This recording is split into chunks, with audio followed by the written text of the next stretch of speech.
Hello mọi người, đến ngày cày ruộng cho mọi người nha, ngày tháng cày ruộng với mọi người nhé. Đấy, chị xe đang cày nha mọi người nhé. Thì mỗi đứa thì đang cuốc ngoài gỡ nha mọi người nha. Đấy.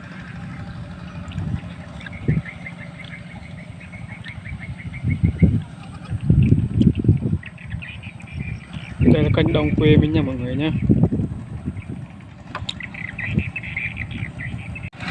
Đây xe cày đấy mọi người.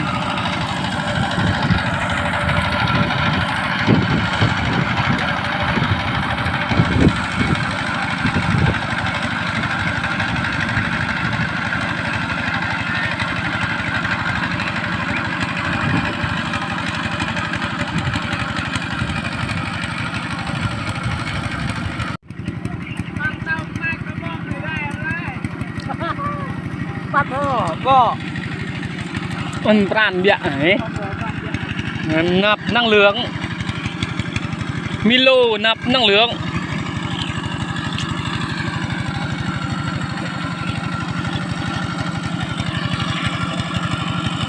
Anh em mình rất đông nha mọi người nhá.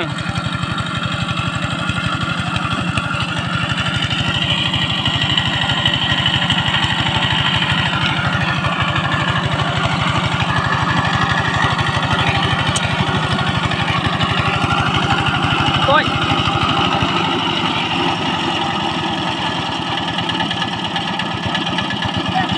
Gần lên, lên.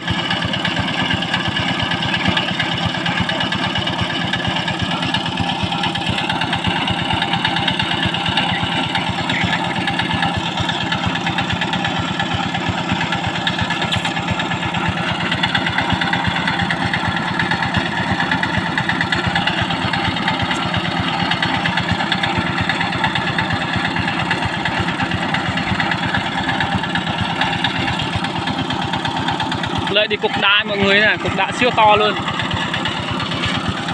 Ông này say rượu rồi, lúc này uống nước chui đó mọi người. Đấy.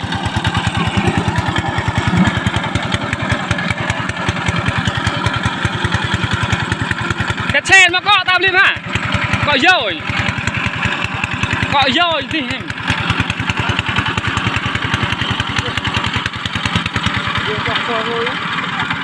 Hả? Trong ấy hai đọp liền lại bên từng mình cọ dâu như này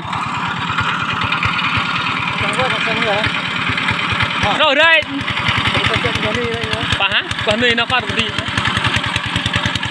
còn này nó còn đi ta ra cái cỏ thì cài kiểu vậy ấy còn này rõ một tí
đây mấy đứa đang đợi xe cày xong thì xuống bừa lấy nha mọi người nha.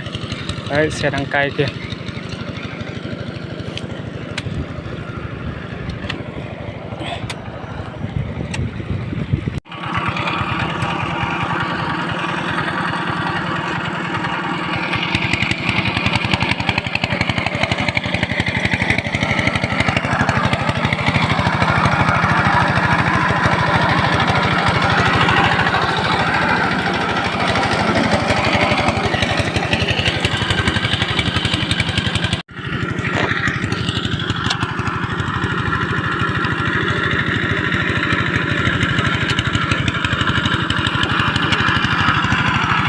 Cần xong rồi nha mọi người nhé. đấy cái xong rồi là xong rồi chiều rồi mọi người sẽ về thôi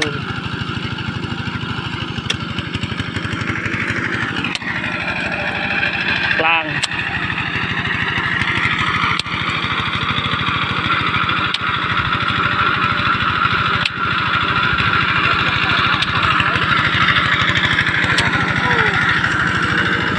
lại mà thiên rất ít to coi nhà mà thiên rất đi coi nè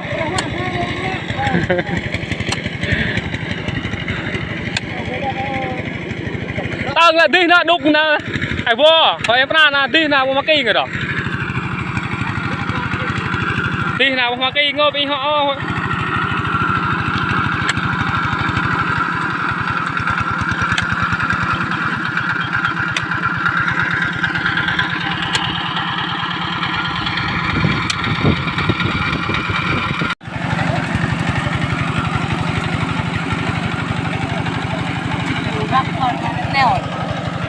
ใช่ป่ะตลอยก็เหมือนเลยเน็ตหมอกรอกหมอผมเดินด้วยจ้ะเดินเลยchiều rồi trên làm xong là vé cho mọi người nhé trên xong rồi đấy